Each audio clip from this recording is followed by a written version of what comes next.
মাছের প্রজনন বাড়াতে উপকূলীয় এলাকার অভয়াশ্রমগুলোতে আগামীকাল থেকে মাছ ধরায় নিষেধাজ্ঞা শুরু হচ্ছে, চলবে 2 মাস।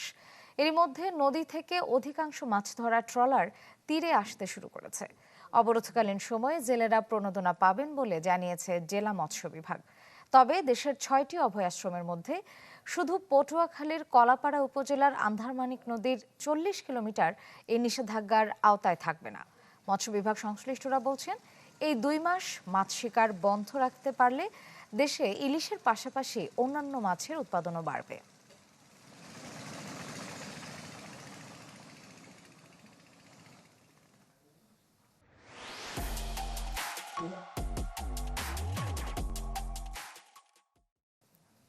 এ বিষয়ে আরো খবর জানাতে পটুয়াখালী থেকে সরাসরি যোগ দিচ্ছেন MK রানা, যাচ্ছি তার কাছে। রানা, আপনি আমাদেরকে জানাবেন যে এই মাছ ধরার যে নিষেধাজ্ঞা দেওয়া হয়েছে, এতে করে সেখানকার জেলেদের জন্য স্থানীয় প্রশাসন থেকে কোনো ব্যবস্থা নেওয়া হয়েছে কিনা?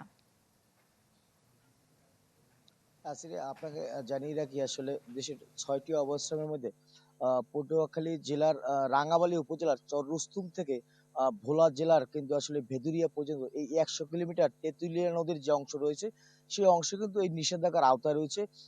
ফলে এই এলাকার যে সকল জেলেরা রয়েছেন, আহ, এই তেঁতুলিয়া নদীর তীরবর্তী যে সকল জেলেরা রয়েছেন, তাদের সাথে কিন্তু আসলে জেলা মৎস্য বিভাগ কিন্তু একাধিক বৈঠক করেছে এবং তাদের প্রচার প্রচারণা এবং তাদের সচেতনতামূলক যে ব্যবস্থা, সেটিতে কিন্তু তারা করছেন।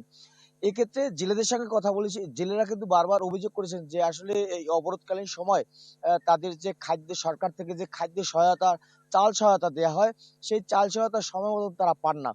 ফলে কিন্তু বিভিন্ন জেলে কিন্তু আসলে অসৎ উপায়ে নদীতে নেমে কিন্তু তারা মৎস্য শিকার করছেন। ফলে কিন্তু যে কারণে যে আসলে এই অবরোধ সরকার দিচ্ছে, সেটা কিন্তু বাস্তবায়ন হচ্ছে না।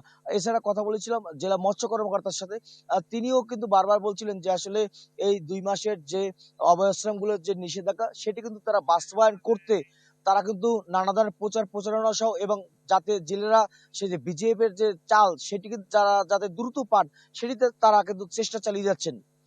সেটা এই ছিল প্রোটোকল থেকে সর্বশেষ।